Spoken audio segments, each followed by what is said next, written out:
अनंत कोटि ब्रह्मांड में बंदी छोड़ कहाए, सो तो एक कबीर हैं, जननी जना नमाय। 626 वर्ष पूर्व सशरीर इस धरा पर हुए प्रकट कबीर प्रभु की लीलाओं, उनके अद्वितीय ज्ञान की होगी अमृत वर्षा।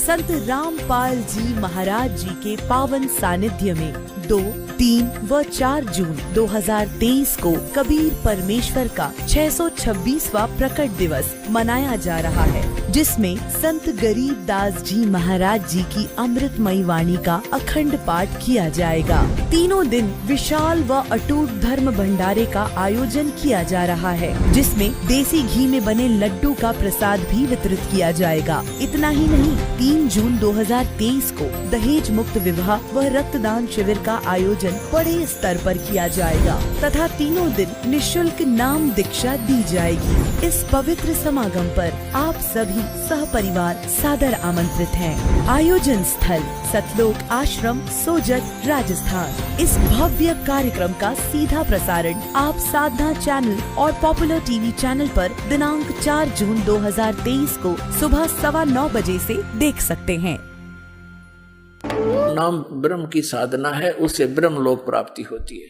तो इसमें स्पष्ट किया कि वो ब्रह्म लोक में गया, ब्रह्म स्वर्ग में। अब देखो, ब्रह्म स्वर्ग से श्री महावीर भगवान का जीव किस पर्याय में गया? अयोध्या नगरी में कपिल ब्राह्मण की काली स्त्री से जटिल नामक पुत्र हुआ। फिर जटिल की पर्याय से कहा गया 100 धर्म स्वर्ग में 1 सागर की आयु वाला देव हुआ। फिर कहा गया इसी भरत क्षेत्र में सूतिका नामक गांव में अग्निभूत ब्राह्मण की गौतम स्त्री से अग्निशय नामक पुत्र हुआ। फिर कहा गया फिर स्वर्ग में गया।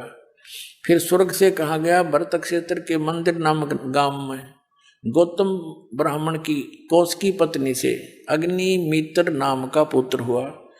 फिर कहा गया महेंद्र स्वर्ग में चला गया। महेंद्र स्वर्ग से महावीर भगवान का जीव कहा गया। अब 295 पढ़ रहे हैं।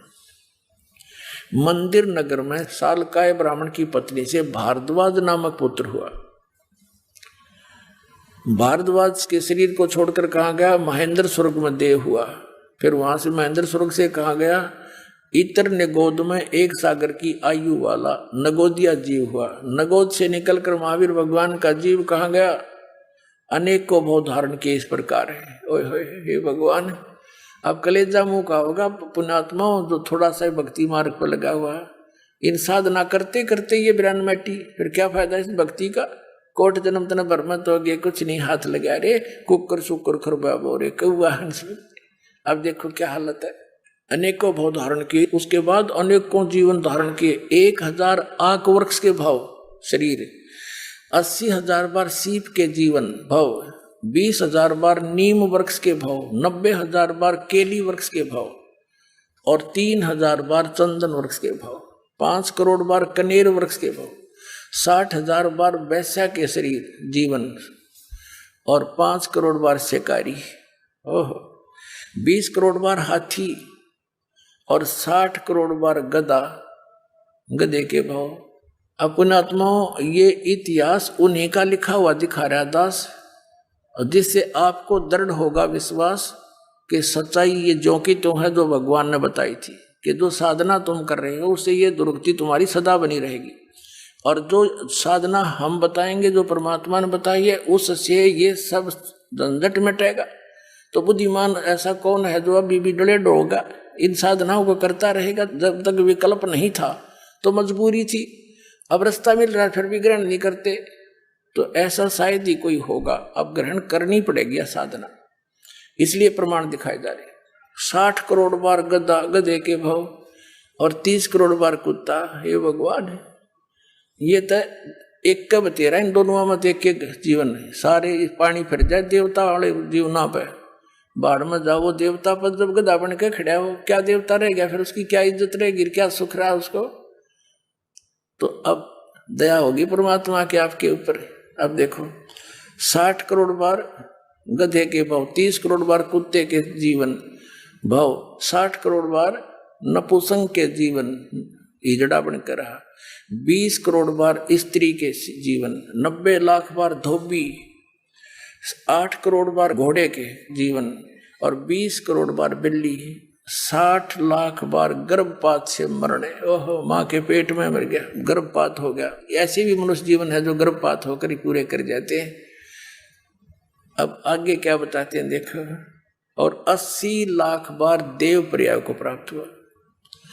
केवल 80 लाख बार तो देवता बना और बाकी 20 करोड़ बार बिल्ली, 60 करोड़ बार गर्भपात से मरण और 60 करोड़ बार गधा, 30 करोड़ बार कुत्ता, 60 करोड़ बार नपुंसक, 20 करोड़ बार स्त्री, 90 लाख बार धोबी, 8 करोड़ बार घोड़ा हैं और 80 लाख बार देवता बन गया। चाट ले उस देवता के पद ने, तो कितना बन गया वो देवता बनकर फिर गधा बना। बताया क्या प्रोसीजर होया है तेरा के जब।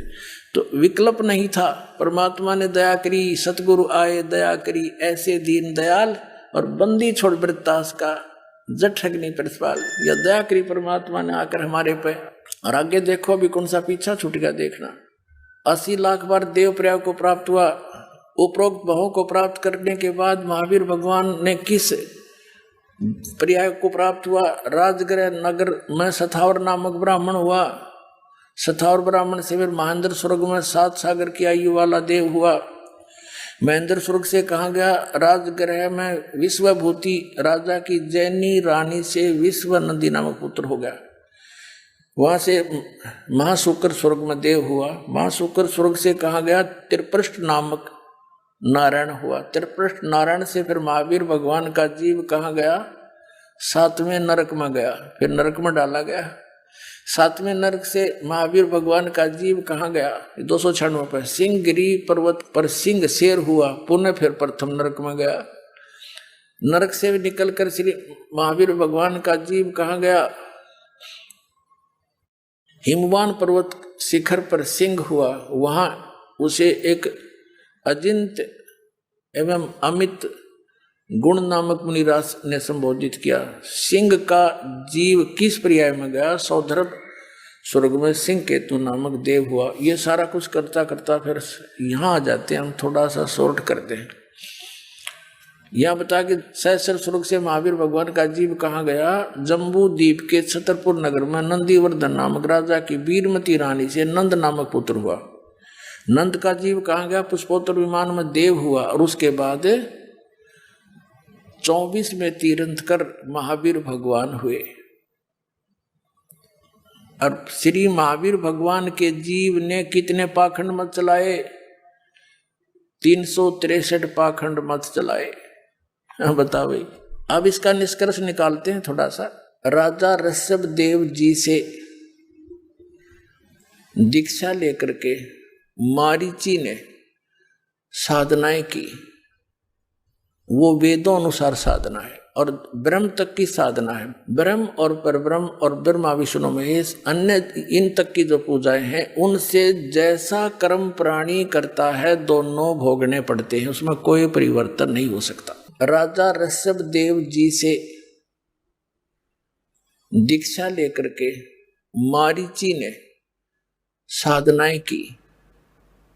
वो वेदों अनुसार साधना है और ब्रह्म तक की साधना है। ब्रह्म और परब्रह्म और ब्रह्मा विष्णु महेश अन्य इन तक की जो पूजाएं हैं, उनसे जैसा कर्म प्राणी करता है दोनों भोगने पड़ते हैं, उसमें कोई परिवर्तन नहीं हो सकता।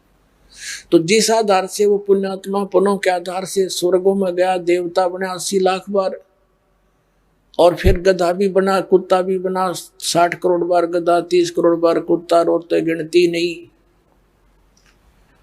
ये दशा तो उस पुण्यात्मा की है जो शास्त्र अनुकूल साधना, वेदों अनुसार साधना कर रहा था। क्योंकि वेदों में कंप्लीट स्पिरिचुअल नॉलेज नहीं है। चारों वेदों का निष्कर्ष श्रीमद् भगवद गीता है।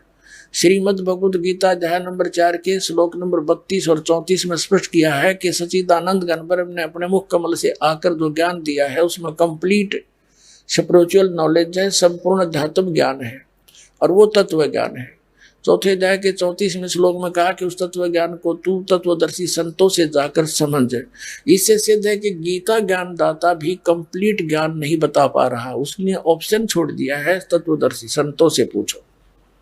ऐसे यजुर्वेद अध्याय नंबर 40 के मंत्र 10 से लेकर 13 में स्पष्ट किया है कि तत्वदर्शी संत ही परमात्मा की स्थिति को अच्छी तरह जानते हैं, उनसे सुनो। तो इससे सिद्ध हो गया कि जो वेदों में वर्णित विधि है वो गलत नहीं है, लेकिन कंप्लीट नहीं है, उससे जन्म मृत्यु नहीं मिट सकती। इसलिए गीता ज्ञानदाता कहता है 18वें अध्याय के 62वें श्लोक में कि तू सर्वभाव से उस परमेश्वर की शरण में जा और तत्वदर्शी संतों को खोज कर ले, वो बताओगे उसका मार्ग। उसके पश्चात उस परमेश्वर की कृपा से तुम जन्म मृत्यु से सदा के लिए छूट जाएगा, फिर सनातन परम धाम को और परम शांति को प्राप्त हो। तो पुण्यात्मा, ब्रह्म साधना करने वाले मारीची के विधिवत साधक के ये ऐसी हालत हुई और आगे वही जीव महावीर जैन कहलाया जो जैन धर्म का अंतिम आज तक का और 24वें तीर्थंकर हैं। उसने ना तो कोई गुरु धारण किया, उसके इतिहास में लिखा है, अपने आप हठ योग करके जैसा भी उसने अपनी साधना की, उसके बाद अपने अनुभव से 363 पाखंड मत बकवाद पंथ चला दिए। अब वर्तमान के जैनी इस महावीर जैन द्वारा चलाए गए पाखंड मतों के आधार से साधना कर रहे हैं। इनकी के दुर्गति होगी तो एक बार भी स्वर्ग ना जा सकते। यो कम से कम 80 लाख बार तो देवता बन गया था। तो दास का उद्देश्य किसी की क्रिटिसाइज करना नहीं है, आपको ये दिखा रहे हैं कि आप जी विष खा रहे हो, इस विष को त्याग कर अमृत खा लो, आपका मोक्ष होगा, आपके बच्चों को भी सुख होगा। साधना गलत कर रहे हो। अब क्या बताते हैं, कोट जन्म तन भरमत होगे, कुछ नहीं हाथ लगा रे, और कुकर सुकर खरबा बोरे कौआ हंस बगारे। कोटि जन्म तू राजा की, ना मिटी न मन की आशा, भिक्षुकों का दर दर घूम लिया, ये मिला ना निर्गुण रासा।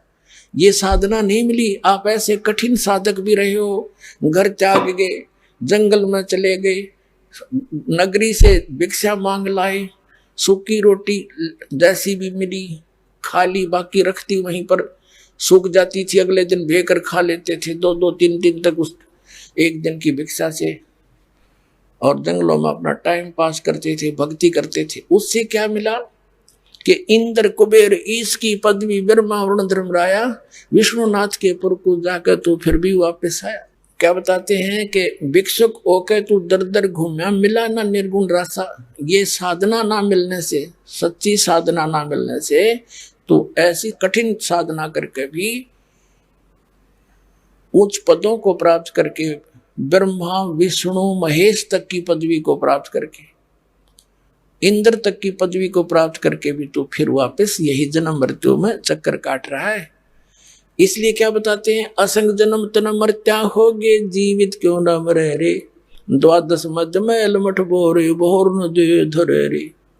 अभी तक 10वें द्वार पे जोर दे रखा था कि 10वां द्वार पार कर गया बस मुक्ति हो जाती। 10वां द्वार तो इस ब्रह्मांड के अंदर ही रह लेता है, इससे बाहर नहीं, जन्म मृत्यु से बाहर नहीं होता। 12वें द्वार में सतलोक है, 12वां द्वार पार करके जाना पड़ेगा। ये सब ब्रह्मांडों के रास्ते हैं। तो 11वां द्वार 21 ब्रह्मांड को पार करा के परब्रह्म के लोक में प्रवेश कराता है, और 12वां जो द्वार है वो इस अक्षर पुरुष के ब्रह्मांडों को पार करके सतलोक में प्रवेश होता है। तो गरीबदास साहिब जी जो आंखों देख कर आए थे परमात्मा के साथ जाकर के, वो बता रहे हैं, द्वादश मध्य महल मठ बोरे।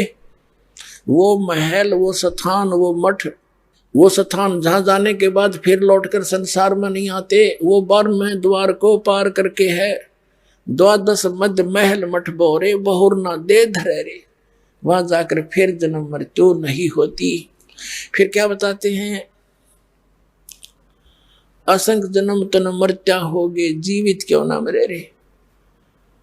अपना आत्मा घना जोर देना पड़ेगा आपने। ये एक एक सांस की कीमत बहुत जबरदस्त है मनुष्य जीवन की, लेकिन हम ज्ञान ना होने से बच्चों की तरह खिलौनों से खेल कर इस जीवन को नष्ट कर चले जाते हैं। अब क्या बताते हैं कि असंग जन्म मर्त्या होगे, जीवित क्यों ना मरे रे। जीवित मरना है, इच्छाओं से वापस हटना। जैसे दास बतावे ऐसे वचन पर डटना है अपने, फिर अपने आप इच्छाएं कम हो जाएंगी। जैसे मन चाहता कोठी बना लो, उसने भी बना ली, मन चाहता डीजे बजा लूं, पड़ोसी भी बजावे, नहीं, ये भी जीवित मरना ना भाई, हमारा काम नहीं है, हम नहीं करेंगे।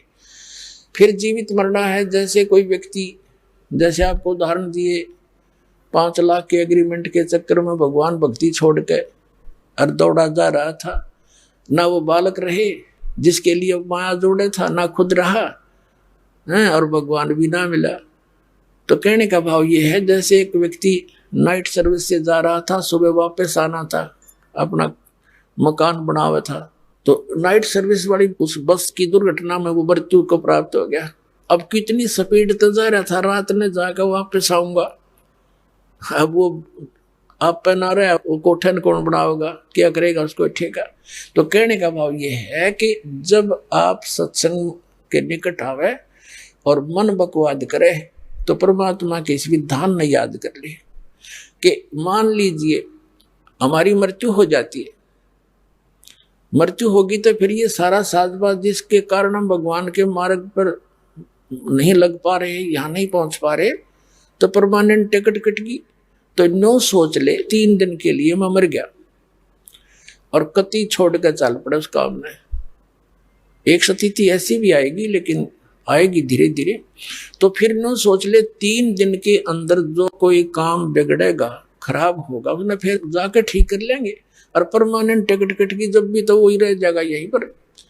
तो इन फार्मूलों को आपने याद रखना पड़ेगा, तब इस मार्ग पर बढ़ सकते हो। नहीं तो काल ने इतना वजन धर रखा है, असंग जन्म हो गए और मृत्यु होते चल छड़ यहाँ से। जीवित तेनों का तेरा है, यो तेरा है, मुकदमा करें बैठे रह के फुट जगह पर, हर 1 मिनट में मृत्यु हो जाए, छड़ ही मेरा है। काल का है, छोड़, इसने मूर्ख बना रखा था तेरे को। तो परमात्मा कहते हैं ने सोच ले, और विश्वास रखना जो भगवान की तरफ चलते हैं उनके काम बिगड़ा नहीं करते। ये अपना बिल्कुल हृदय में गांठ लगा लेना। जो भगवान की तरफ ऐसे समर्पित होकर चलते हैं उनके काम बिगड़ा नहीं करते, बना करते हैं। सैकड़ों प्रमाण दिखा दूं आपने यहाँ हमारे साथ। और हम एक बच्चे को भेजते हैं 14, 15, 16 वर्ष तक फ्री छोड़ देते हैं, बेटा अपना जीवन सफल कर। और इस परमात्मा के लिए क्या हम थोड़ा बहुत भी नहीं कर सकते उत्तम कल्याण के लिए? तो समय भी निकालना पड़ेगा, 2 पैसे परमात्मा के दिए हुए धन से पुण्य भी लाना पड़ेगा। ये सभी क्रियाएं आपको यहाँ से पार करने में सहयोग देंगी। तो कहते हैं असंग जन्म तन मर्त्या हो गए, जीवित क्यों ना मरे रे, और 12 मधुमल मुठबोरे बहुर ना दे धरे रे। कहते हैं दोजक भिष्ट सभी तय देखे राजपाट के रसिया। जैसे महावीर जैन जी का इतिहास आपने देखा, दोजक माने नरक, भिष्ट माने स्वर्ग। दोजक बहिष्ट सभी तय देखे राजपाट के रसिया, और 3 लोक से तर्पत नाही यो मन भोगी खसिया। गरीबदास जी याद दिलाना चाहते हैं जो भगवान को देख कर आए थे, परमात्मा के साथ गए थे नानक साहिब जी की तरह। अब वो आंखों देखा सब परमात्मा का दिया हुआ ज्ञान, और सब बता रहे हैं। क्या बताते हैं कि इस मन की इतनी गंदी वृत्ति है, यू काल का दूत है, तुमने चैन से रहने नहीं देता। जैसे कोई गांव का सरपंच बन जाता है तो उसकी नीयत रहती है चेयरमैन बनूं, और चेयरमैन बन जाता है तो ये सोचा एमएलए की टिकट मिला है। एमएलए बनने के बाद इन्होंने सोचा मंत्री बनूं, जब बात बने। मंत्री बनने के बाद इन्होंने सोचा मुख्यमंत्री बनूं जब चौधर पूरी हो। मंत्री बनकर नीति यह हो प्रधानमंत्री बनूं, इतने इसकी टिकट कट ले, फिर गधा संतरी बना पाओ। अब परमात्मा कहते हैं 3 लोग से तर्पत नाही यो मन भोगी खसिया। ये मूर्ख बना रहा तुम्हारे को जो काम करना था। कबीर साहब कहते हैं कबीरा सब जग निर्धना धनवंता ने कोए, धनवंता सो जानियो जिस पर राम नाम धन होए। तो राम नाम का धन इकट्ठा करो, आप भगवान के चरणों में जाओगे। फिर क्या बताते हैं कि सतगुरु मिले तो इच्छा मिटे। सतगुरु मिलेगा तो यहाँ से मन हटाओगा, आपकी इच्छाएं खत्म कर देगा। ये सत्कर मान लेना, आपको गलानी हो जाएगी यहाँ के इस बकवादों से। एक दिन ऐसी स्थिति आ जाएगी आपकी भी और आपके बच्चों की भी। और फिर भक्ति सफल होगी, स्पीड तो चलेगी, क्योंकि उस सुख को प्राप्त करने के लिए हमने यहाँ के सुख छोड़ने पड़ेंगे। क्योंकि स्टूडेंट यदि कॉलेज टाइम में, अपने स्टडी टाइम में और ये बकवादें करता है और भक्ति नहीं कर रहा है तो वो सदा दुखी होता है। तो आप स्टूडेंट हैं, आपने यहाँ की जो सुविधाएं बटोरने में जीवन नष्ट कर रहे हो, ये आप बालक हो, अपना जीवन नाश कर रहे हो। यहाँ के सुख से उल्टा हटना पड़ेगा, और ये सच्चाई के साथ आपने माननी पड़ेगी ये बात। एक कहने से बाई ऑर्डर नहीं, इस ज्ञान से आपकी आत्मा हट जाएगी, तो देख लेना कुछ दिनों में। तो कहते हैं सतगुरु मिले तो इच्छा मिटे, और पद मिल पदे समाना, चल हंसा उस लोक पठाऊं जो आदि अमर अस्थान। ओए है, अब सतगुरु मिलेगा तो इच्छा खत्म कर देगा आपकी, और पद मिल पदे समाना। अब देखो ये सूक्ष्म वेद है, गॉड गिवन, कबीर परमात्मा ने दिया गरीबदास साहिब जी के हृदय में, उन्होंने फिर हमारे लिए लिपिबद्ध करा दिया। ये सूक्ष्म वेद है, इसको समझना बालकों का काम नहीं है। इसमें कितने कोड वर्ड हैं। पद मिल पदे समाना, यहां पद के दो अर्थ बनते हैं, 2 बार पद लिखा है। एक तो पद मिले, पद माने पद्धति, यानी पूजा की विधि अकॉर्डिंग टू शास्त्र मिले, सही भक्ति विधि सही मंत्र मिलेंगे, वो पद है, यानी वो पद्धति है। फिर पद मिल पद समाना, कौन से पद में समाएंगे, कहां पहुंचेंगे। जैसे गीता अध्याय नंबर 15 के श्लोक नंबर 4 में कहा है कि उसके पश्चात तत्वदर्शी संत मिलने के पश्चात परमेश्वर के उस परम पद की खोज करनी चाहिए, जहां जाने के बाद साधक फिर कभी लौट कर संसार में नहीं आते। तो यहां लिखा है सतगुरु मिलेगा तो वो पद मिलेगा, सतगुरु मिले तो इच्छा मिटे, पद मिल पदे समाना, और चल हंसा उस लोक पठाऊं जो आदि अमर स्थाना, जो शाश्वत स्थान है, तुझे वहां भेज दूं। फिर कहते हैं 4 मुक्ति जहां चंपी करती, जैसे यहाँ की 4 मुक्तियां हैं, चौथी मुक्ति ब्रह्मलोक में चले जाते हैं। ब्रह्मलोक में गए हुए प्राणी फिर जन्म मृत्यु में, ये स्थायी सुख रहा है ही नहीं हमारा। तो यहाँ कहते हैं ये 4 मुक्ति जहां तेरी चंपी करती, सदा तेरे चरणों में सुख रहेगा सतलोक में। सतलोक कोई एक समुद्र सागर नहीं है, वो ऐसा ही पृथ्वी है, ऐसे ही बाग बगीचे, सारी व्यवस्था बिल्कुल एज इट इज है। ये डुप्लीकेट मिट्टी के कच्चे खिलौने हैं, वो अमर तत्वों से बने हुए सभी हैं। तो आपके शरीर भी वहां पर अमर होंगे और इतने सुख होंगे। कहते हैं 4 मुक्ति जहां चंपी करती, माया होरी दासी, और दास गरीब अभय पद पर से, वो मिले राम अविनाशी। कहते वो अविनाशी परमात्मा मिलेगा, और वो सुख तेरे चरणों में सदा के लिए बना रहेगा। मन तू चल रे सुख के सागर, जहां शब्द सिंधु रत्नाकर। बोलो सतगुरुदेव परम पिता परमात्मा पूर्ण ब्रह्म सारी सृष्टि के रचनहार कबीर देव जी, कबीर साहिब, ये हम सभी आत्माओं के पिता हैं, ये जनक हैं हमारे। और अपने का दुख अपनों को ही होता है। अपने बच्चे जब कष्ट में होते हैं तो माता पिता की नींद भी हराम हो जाती है। तो पुण्यात्माओं, हमने एक बहुत भयंकर गलती करी थी, जिसके परिणाम स्वरूप हम यहाँ इस काल के जाल में ये पीड़ाएं सहन कर रहे हैं। हम अपने पिता से विमुख हो गए। जहां हमें सब सुविधाएं उपलब्ध थी, वहां ना वृद्ध अवस्था थी, ना मृत्यु होती थी। हमारा भरा पूरा परिवार था, सब सुविधाएं उपलब्ध थी। हम अपनी गलती के कारण इस काल भगवान के ऊपर आसक्त होकर इसके साथ यहाँ आ गए, और शेष बहुत से जो वहाँ आत्माएं अभी रह रही हैं, वो वहीं रह गए, वो इसके ऊपर आसक्त नहीं हुए। वहाँ हमें कोई दुख नहीं था, हमारी मृत्यु नहीं होती थी, किसी चीज का अभाव नहीं था। हम यहाँ आने के कारण इस काल के लोक में अनेक यातनाएं सह रहे हैं। पुण्यात्माओं, सौभाग्य आपका कि आपका इस समय मानव शरीर है। जिन पुण्यात्माओं को, जिन पुण्य प्राणियों को अब मानव शरीर मिलेगा, धन्य है उनके पिछले पुण्य कर्मों को, और धन्य है उनके माता पिता को जिनसे जन्म हुआ। क्योंकि अब वो समय है कि हम अपने उस स्थान को फिर से प्राप्त कर सकते हैं जहां से हम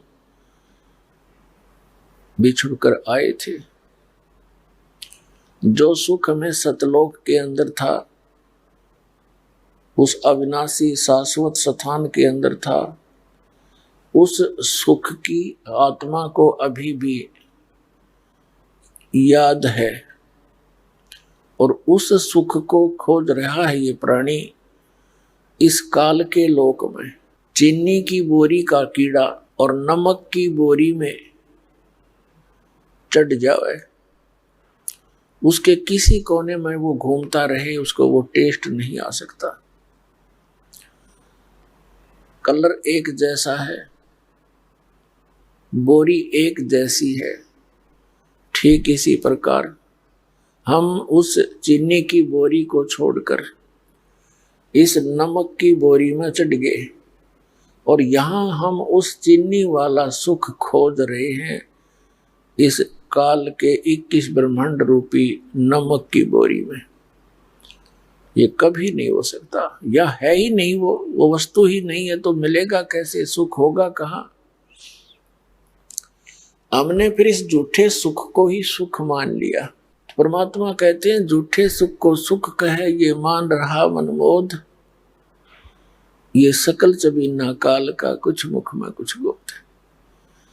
जब से हम इस काल के साथ यहाँ आए हैं, यहाँ आते ही हमारी यातनाएं इसने प्रारंभ कर दी और उसी दिन से इसने हमारे को भगवान बुला दिया। हमारे ऊपर अपनी त्रिगुणमयी माया का एक विशेष नशा कर दिया, जिस कारण से हम कति भूल गए हम कौन हैं, कहाँ से आए हैं, हम क्यों यहाँ जन्मते और मरते हैं, क्यों हमारे ये कष्ट होते हैं। किसी को कैंसर हो गया, किसी को अन्य रोग है या कोई अन्य कारणों से टेंशन लिए फिर रहा है। किसी प्राणी को चैन नहीं, चाहे इस पृथ्वी का पूरी का राजा क्यों ना हो। तो पुण्यात्मा उस परमेश्वर ने आके इस काल के अज्ञान को हटा के, हम उसकी आत्मा है, वो हमारे लिए भटक रहे हैं और हम उसको पहचान नहीं पाते, क्योंकि काल ने, इस सरपुरुष ने, 21 ब्रह्मांड के स्वामी ने, ब्रह्मा विष्णु महेश के पिता ने हमारे को गलत ज्ञान से रंग दिया। अपने नकली संदेशवाहक गुरु मंडलेश्वर भेज गए और परमात्मा को निराकार सिद्ध करवा दिया। जब परमेश्वर यहाँ आते हैं, वो स्वयं भी आकर बताते हैं कि हम ही अलख अलाह हैं, कुतुब गोस और पीर, गरीब दास खालिक धनी, हमारा नाम कबीर। वो स्वयं कहते हैं कि मैं सारी सृष्टि का रचनहार हूं और मेरा नाम कबीर है। लेकिन हम अपने उस अज्ञान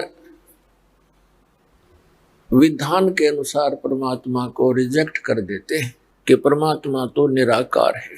हम विष्णु जी की पूजा करते थे, उनकी मूर्ति रखते थे, फिर भी जब डिस्कस आपस में होती थी भक्तों की इस नाम दीक्षा और इस ज्ञान से पहले, तो फिर पूछते थे भगवान कैसा है, भगवान तो निराकार है। समाधि लाकर उसके प्रकाश देखा जाता है। हमारी बुद्धि का कोई ठिकाना नहीं था, कोई सतर नहीं था हमारे ज्ञान का। तो ऐसे हम भ्रमित थे, जिस कारण से हम परमात्मा को साकार रूप में पूजते हुए भी हम इतने बालक बुद्धि के थे, फिर भी भगवान को निराकार और केवल प्रकाश ही स्वीकार करके बैठे हुए थे। उस परमेश्वर ने आकर के अपना यथार्थ ज्ञान और सृष्टि रचना की कहानी सारी सुनाई, अमर कथा। फिर कुछ पुण्यात्माओं को साथ लेकर के सतलोक गए, अपने निज स्थान पर जहां हम पहले रहा करते थे। उनमें से कौन कौन है वो दृढ़ भक्त, कौन कौन सी है वो पुण्यात्माएं जो दास के नॉलेज में है। आदरणीय धर्मदास साहिब जी बांधवगढ़ वाले, ये एक सेठ थे, बहुत बड़े धनी पुरुष थे। भगवान की चाह में जैसा भी गुरु मिला हुआ था और पवित्र हिंदू धर्म में जन्म था। जैसे भी उन गुरुओं ने रंग में रंग रखा था, उसी आधार से वे पूजाएं करते हुए तीर्थों पर भटक रहे थे। मथुरा के अंदर परमात्मा एक जिंदा रूप धारण करके, एक मुसलमानों के अंदर जिंदा महात्मा होते हैं, एक काला सा और कोट पहनते हैं ओनली, जिसको चोगा बोल रहे हैं, एक घुटनों तक का कच्चा अंडरवियर, सिर पे काला टोप चोटी से वाला, ऐसी वेशभूषा वाले को जिंदा महात्मा कहते हैं। तब धर्मदास जी को मिले, उनको बहुत ज्ञान समझाया, लेकिन हम इस अज्ञान के आधार से इतने दृढ़ होकर बैठ जाते हैं। परमात्मा से कहा कि आप कौन हो?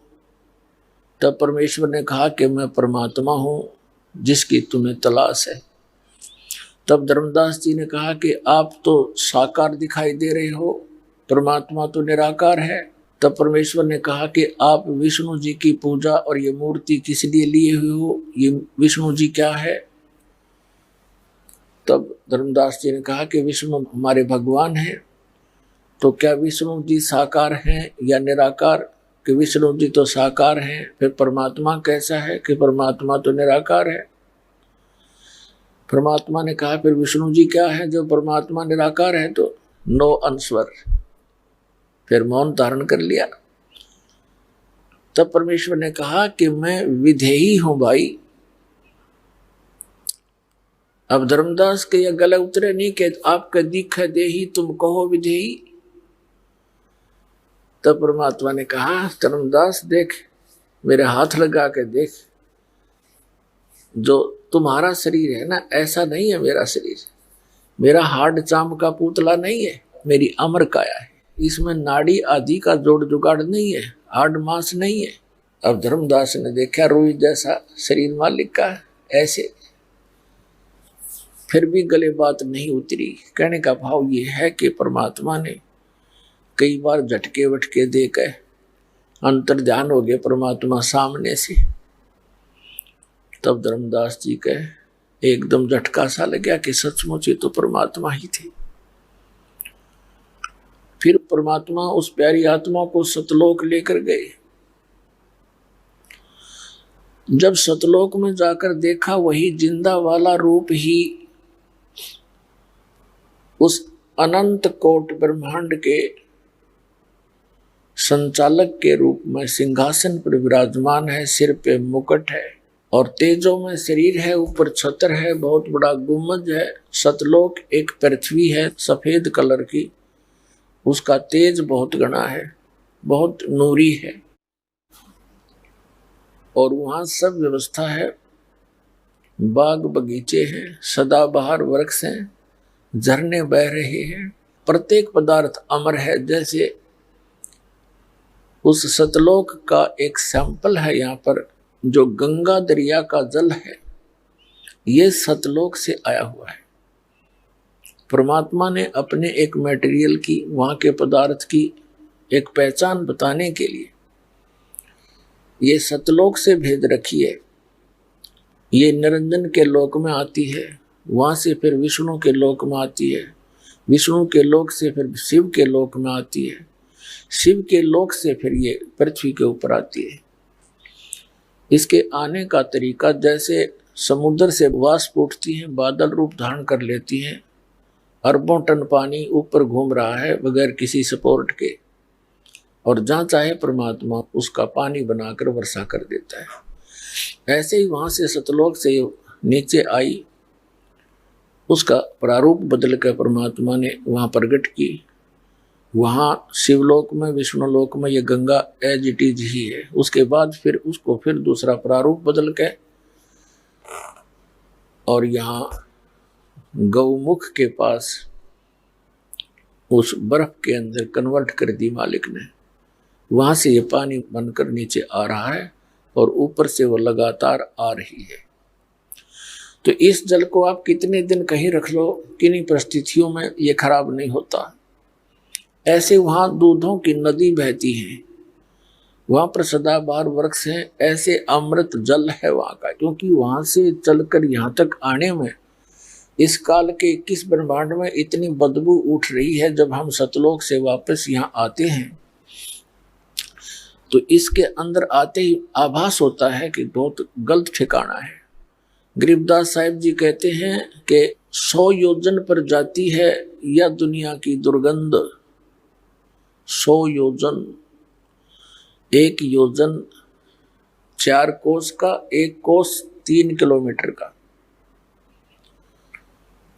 तो समझो 300 किलोमीटर तक इस पृथ्वी की दुर्गंध वहां तक जाती है, बदबू। और जिस लोक में हम बड़ा खुश होकर रह रहे हैं, तो इसके अंदर से आकर के फिर भी मलिनता आ ही जाती है थोड़ी बहुत। उसके बावजूद भी इतना निर्मल जल है, और परमात्मा के यथा स्थान पर तो इसका कहना ही क्या। तो पुण्यात्मा, परमात्मा ने 600 वर्ष पहले अपनी प्यारी आत्मा धर्मदास जी को सतलोक दिखाया, और वहां सतलोक के अंदर परमात्मा को देखा। करोड़ सूर्य मिला दे, करोड़ चंद्रमा, इतने एक रोमकूप की शोभा। जब धर्मदास को नीचे यकीन हुआ नहीं, ऊपर देखा उस सतलोक के सिंहासन पर, फिर वापस फिर आया, नीचे आकर परमात्मा को देखा तो कहा, हे भगवान, मैं आपके साथ वाद विवाद करके बहुत शर्मिंदा हूं। आप तो सचमुच भगवान हैं, आप तो वास्तव में परमात्मा हैं। लेकिन आपका जो वहां शोभा है, वो शोभा युक्त आपका शरीर यहां नहीं है। इसका कारण क्या है? तो परमेश्वर ने कहा था कि एज यदि मैं जो का तुम उसी तेजो में शरीर से यहाँ प्रकट हो जाऊं तो तुम्हें कुछ दिखाई दे नहीं, सबकी आंखें बंद हो जाए, जैसे उल्लू सूर्य नहीं देख सकता। इतना तेज तुम्हारी चरम दृष्टि सहन नहीं कर सकती। इसलिए मैं अपना हल्का तेज रूप बनाकर, रूप को सरल करके नीचे आता हूं, और उसी रूप में आ जाऊं, उसी शोभा में, तो ये काल निरंजन को हार्ट अटैक हो जावे, ये बेहोश हो जा, तो ये हमारा नियम भंग हो जाता है। क्योंकि इसने तप करके ये राज्य लिया हुआ है, और तुम अपनी गलती से, सब इच्छा से यहाँ आई हुई। अब मैं तुम्हें उस स्थान की प्राप्ति, उस सुख को पुनः प्राप्त कराने की एक विधि बताऊंगा। मैं जोर जबरदस्ती बलात् तुम्हें नहीं ले जा सकता, बलपूर्वक नहीं ले जा सकता। मैं विधि बताऊंगा, उस विधि से तुम साधना करना और आस्था पूरी करना हमारे ऊपर, तब तुम सतलोक जा सकोगे। तो उन पुण्यात्माओं को जिनको मालिक ने अपना गवाह बनाया, उनको सतलोक ले गई। धर्मदास जी ने फिर कहा, भगवान मुझे यहीं रख लो, मुझे वापस ना भेजो, वो तो बहुत गंदा लोक है। तो परमात्मा ने कहा, ऐसे नहीं रखा जा सकता।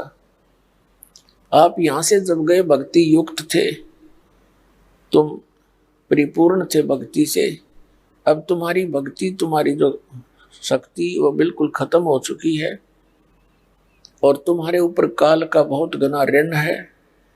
ऐसा मंत्र मैं तुम्हें बताऊंगा धर्मदास, सतनाम का, उसकी साधना करना, भक्ति करना। बहुत शीघ्र तुम उसी तरह चार्ज हो जाओगे, और जब शरीर छोड़कर आओगे बच्चा, तुम मेरे पास आ जाओगे, और कोई तरीका नहीं है। और जाओ मेरे ज्ञान का प्रचार करो, आंखों देखे गवाह रूप में तुम अपनी प्यारे भाई बहनों को, इस यथा स्थान को जो देखा है तूने, और सच सच बता दे। धर्मदास जी ने फिर डंडोरा पीटना शुरू कर दिया, जगह जगह जाके परमात्मा के गुण गाने लगे। लेकिन काल के दूत पग पग पर बैठे हैं, उन्होंने परमात्मा के इस ज्ञान को हम तक आने नहीं दिया। उसी समय में आदरणीय नानक साहिब जी को परमात्मा मिले। ऋग्वेद मंडल नंबर 9, सूक्त नंबर 86, मंत्र नंबर 26 और 27 में। ऋग्वेद मंडल नंबर 9 सूक्त 82, 82 के मंत्र 1, 2, 3 में। ऋग्वेद मंडल नंबर 9 सूक्त 96 96 के मंत्र 16 से 20 में, ऋग्वेद मंडल नंबर 9 सूक्त 20 मंत्र 1 में, ऋग्वेद मंडल नंबर 9 सूक्त 94 के 94 के मंत्र 1 में, ऋग्वेद मंडल नंबर 9 सूक्त 95 के मंत्र 2 में, 95 के 2 में, और भी अनेकों स्थानों पर ये प्रमाण है कि वो कबीर देव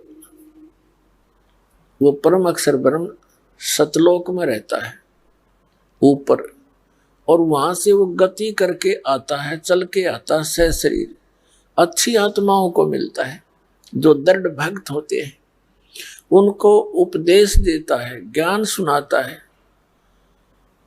वो अपने शरीर को, अपने रूप को सरल करके आता है, तत्व ज्ञान से परिचित कराता है।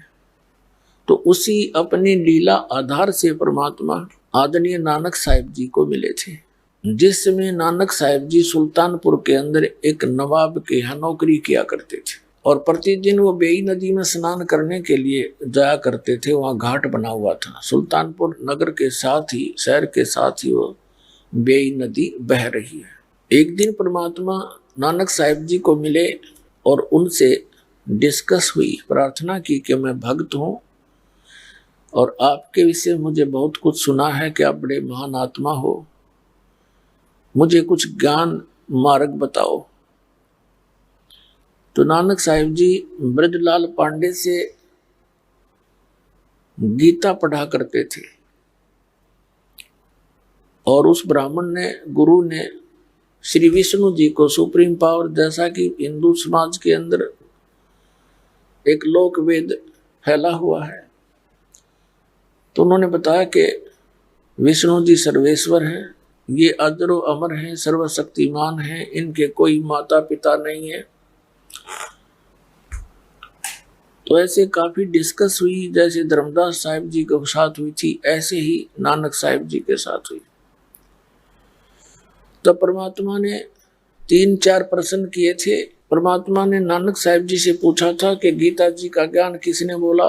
कि श्री कृष्ण जी ने। श्री कृष्ण जी कौन है? कि ये विष्णु के ही अवतार है। श्री नानक साहिब जी का उत्तर था। तब परमात्मा ने कहा कि गीता अध्याय नंबर 2 के श्लोक नंबर 12 में, अध्याय नंबर 4 के श्लोक 5 और 9 में, गीता अध्याय नंबर 10 के श्लोक नंबर 2 में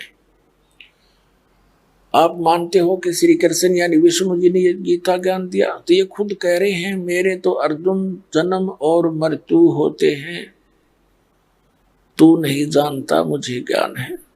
तो ये अविनाशी कैसे हुए? अब नानक साहिब जी चुप हो गए। तब परमात्मा ने कहा कि गीता ज्ञानदाता अध्याय नंबर 15 के श्लोक नंबर 4 में कहता है कि तत्वदर्शी संत की प्राप्ति के उपरांत परमेश्वर के उस परम पद की खोज करनी चाहिए जहां जाने के बाद साधक फिर लौटकर संसार में नहीं आते। और जिस परमेश्वर ने सब ब्रह्मांडों की रचना की है, केवल उसी की भक्ति करो। गीता अध्याय नंबर 18 के श्लोक नंबर 62 में कहा है कि अर्जुन तू सर्वभाव से उस परमेश्वर की शरण में जा, उस परमात्मा की कृपा से तू परम शांति को, सनातन परम धाम को प्राप्त होगा। श्रीमद् भगवत गीता अध्याय नंबर 8 के श्लोक नंबर 1 में अर्जुन ने पूछा कि हे भगवान, आपने जो गीता अध्याय नंबर 7 के श्लोक 29 में जिस तत्वब्रह्म की जानकारी दी है कि उसको जानकर सारे अध्यात्म से परिचित, सब कर्मों से परिचित व्यक्ति केवल जरा और मरण से ही छूटने का प्रयत्न करता है। जरा माने बुढ़ापा, बुढ़ापे का कष्ट, और मरण माने मृत्यु। अपने आत्मा, आप जिस ज्ञान से वंचित हो, जिस कारण से सारा दिन हम इस संसारी क्रिया में ही अपना पूरा जीवन व्यर्थ करके चले जाते हैं। व्यर्थ अवस्था आती है, फिर रोते हैं, कभी गोड्डे दुख है, कभी आंखों से नहीं दिखता, कभी दांत कंडम हो गए, और कभी अन्य रोगों से ग्रस्त हो जाता बुढ़ापे में। फिर उसको अपने पिछले जीवन की वो झलकें याद आती हैं और बैठा बैठा रोता है। सारा जीवन में जो धन जोड़ता है, जिन परिवार के लिए पोषण के लिए सारा जीवन लगा रहता है, उनमें से कोई बच्चा ही मर जाता है, कोई बेटी विधवा हो जाती है, पुत्री ही मर जाती है, पत्नी मर जाती है, पूरे परिवार के सदस्य ही मर जाते हैं, बूढ़ा एकला रोने को रह जाता है। एक तो वृद्धावस्था, ऊपर से ये कैर टूट गया। तो परमात्मा बताते हैं कि ये बुढ़ापा और ये मृत्यु ये हमें कति नहीं अच्छी लगती, और दोनों कंपलसरी यहाँ पर। तो ये रहने का स्थान है। हम कति अज्ञानी बना के, हमें कोई विकल्प दिखाई नहीं देता, इसलिए हमने इस प्रोसेस को फाइनल मान लिया और हम विवश होकर के इन पीड़ाओं को सहन कर रहे हैं।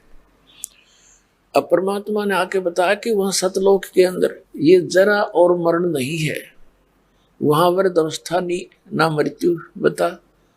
और हम यहाँ पड़े बिना ज्ञान के। अब मृत्यु तो आपकी होगी, चाहे आपके कितना अच्छा परिवार है, कितना आपका धन है, कभी भी हो सकती है। तो इस ज्ञान से आपने एक ऐसी प्रेरणा बनेगी जो सत्य का आधार है कि मृत्यु तो होगी, और मृत्यु के समय आपकी फिर वापस भावना यही किसी पुत्र पुत्री में या किसी संतान संपत्ति में रहेगी, तो वापस फिर यही जन्म होगा। यहाँ जन्म होगा तो ये प्रोसीजर फिर शुरू हो जाएगा। जन्म हुआ, फिर युवा हुए, विवाह हो गया, संतान हुई, कोई मर गया, कोई बच गया, सारा जीवन खर्च पक कर कराड़े में फिर मर गए। इसका कोई अंत है पता नहीं, असंग जन्म हो गए, इसी प्रकार भटकता है। तो अब इसका विकल्प मिल गया हमें, और अब भी हमारी आंख नहीं खुलेगी तो फिर भगवान का के दोष भाई। खुद आते हैं सतलोक से चलकर, जूते खाते हैं, गाली खाते हैं, पत्थर मारते हैं हम, इस भांग पी कर काल की नकली झूठे गुरुओं को सच्चा मानकर उस परमात्मा के पीछे पड़ जाते हैं। 600 वर्ष पहले जो दाता के साथ बदतमीजियां हमने की, अब उनको सुन और पढ़कर आंखों से रोना आता है, और वो हमारे लिए भटक रहा है क्योंकि हम उसके बच्चे हैं। तो सतलोक के अंदर जरा और मरण नहीं है। तो यहां अर्जुन ने पूछा कि 7वें अध्याय के 29वें श्लोक में आपने बताया कि जो मेरे इस ज्ञान को आश्रय बनाकर तत्वदर्शी संत की खोज कर लेता है, जो 4थे अध्याय के 32वें श्लोक में कहा है कि अर्जुन तो उस तत्व ज्ञान को जो 4थे अध्याय के 32वें श्लोक में गीता जी में जिसके विषय में कहा कि सच्चिदानंद घन ब्रह्म अपने मुख कमल से वो तत्व ज्ञान बोलकर सुनाता है, और उस तत्व ज्ञान के अंदर आध्यात्मिक मार्ग यज्ञों की जानकारी बहुत विस्तार के साथ लिखी होती है, वो तत्व ज्ञान है। 4थे अध्याय के 34वें श्लोक में कहा कि उस तत्व ज्ञान को तू तत्वदर्शी संतों के पास जाकर समझ, उनको दंडवत प्रणाम करने से और कपट छोड़ के प्रश्न करने से वो तत्वदर्शी संत तुझे उस तत्व ज्ञान का उपदेश करेंगे। तो यहाँ कहा कि मेरे इस ज्ञान को आधार आश्रय बनाकर 7वें अध्याय के 29वें श्लोक में जो केवल जरा और मरण से छूटने का ही प्रयत्न करते हैं, जरा मरण मोक्षाय यतन्ति ते, जो जरा और मरण के छूटने के लिए प्रयत्न करते हैं उसके मोक्ष के लिए, वे तत् ब्रह्म विदु, ब्रह्म तत्व विदु, वो उस परमात्मा से परिचित हो चुके हैं, तत् ब्रह्म। तो वो ही जरा और मरण से छूटने का प्रयत्न करते हैं, जो उस तत्परम से परिचित हो जाते हैं और सारे अध्यात्म ज्ञान से परिचित हो जाते हैं, जो सब कर्मों से परिचित है। तो अर्जुन ने 8वें अध्याय के प्रथम मंत्र में पूछा, फिर किम तत्परम, वो तत्परम क्या है? 8वें अध्याय के 3रे श्लोक में उत्तर दिया गीता ज्ञानदाता ने कि वो परम अक्षर ब्रह्म है। यानी गीता ज्ञान दाता से अन्य है वो परम शक्ति। इन 7 श्लोकों को सुनकर नानक साहब जी बहुत प्रभावित हुए, लेकिन ये पुराना ज्ञान था, ये जल्दी सी जगह छोड़ता नहीं। तो नानक साहब जी उन कबीर साहब से नाराज हो गए, कहने लगे तू मुसलमान है कबीर, और हमारे देवताओं को, हमारे ग्रंथों को तू हमें भ्रमित करके सुना रहा है, मैं तेरी बात सुनने को तैयार नहीं। अब परमात्मा चले गए, अंतर ध्यान हो गए। घर आकर के उन्होंने गीता जी डेली पढ़ते थे, ध्यान से देखा, सब कुछ सच्चा पाया। कई दिन तक तड़पते रहे कि हे भगवान एक बार वो जिंदा फिर आ जा, वो साधु एक बार फिर आवे, मैं डिस्कस खूब करूंगा। अगली बार परमात्मा जब आए 5-6 महीने के बाद, उसी प्रकार सुबह सुबह गर्मियों के समय था, स्नान करने के लिए बेई नदी पर गए हुए थे नानक साहब जी। उस दिन परमात्मा केवल नानक साहब जी को दिखाई दे रहे थे, अन्य को नहीं। नानक साहब जी के साथ फिर काफी देर डिस्कस होती रही, अकेले बैठे रहे एक साइड में। अन्य स्नान करने वाले देख रहे हैं कि ये नानक साहब जी किससे बातें कर रहे हैं। दूसरे कहने लगे स्नान करने वाले के भगत आदमी है, ये ताप पाप बोलिया करें, भगत तो मालिक से लौ लगा रखी होगी इसने। वो अपना नहाने नोने में लगे रहे।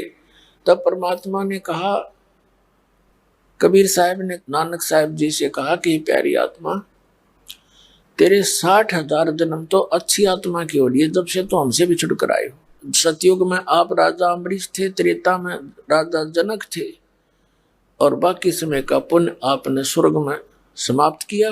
अब आज आप नौकर लगे हुए हो एक नवाब के यहाँ पर। तब नानक साहब ने कहा कि मुझे वो स्थान दिखा जिंदा जब तेरी बात को मानूं है।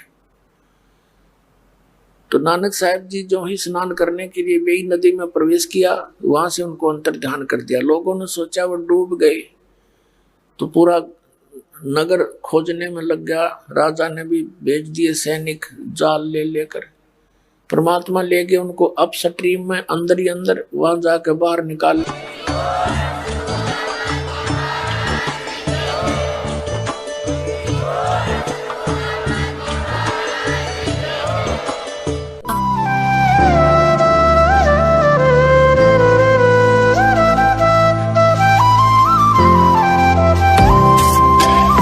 सत सोही गरीब अनंत कोटि ब्रह्मांड में बंदी छोड़ कहाए, सो तो एक कबीर हैं जननी जना नमाय। 626 वर्ष पूर्व सशरीर इस धरा पर हुए प्रकट। कबीर प्रभु की लीलाओं, उनके अद्वितीय ज्ञान की होगी अमृत वर्षा। संत रामपाल जी महाराज जी के पावन सानिध्य में 2, 3 व 4 जून 2023 को कबीर परमेश्वर का 626वां प्रकट दिवस मनाया जा रहा है, जिसमें संत गरीब दास जी महाराज जी की अमृतमयी वाणी का अखंड पाठ किया जाएगा। तीनों दिन विशाल व अटूट धर्म भंडारे का आयोजन किया जा रहा है, जिसमें देसी घी में बने लड्डू का प्रसाद भी वितरित किया जाएगा। इतना ही नहीं, 3 जून 2023 को दहेज मुक्त विवाह व रक्तदान शिविर का आयोजन बड़े स्तर पर किया जाएगा तथा तीनों दिन निशुल्क नाम दीक्षा दी जाएगी। इस पवित्र समागम पर आप सभी सहपरिवार सादर आमंत्रित हैं। आयोजन स्थल सतलोक आश्रम, सोजत, राजस्थान। इस भव्य कार्यक्रम का सीधा प्रसारण आप साधना चैनल और पॉपुलर टीवी चैनल पर दिनांक 4 जून 2023 को सुबह 9:15 बजे से देख सकते हैं।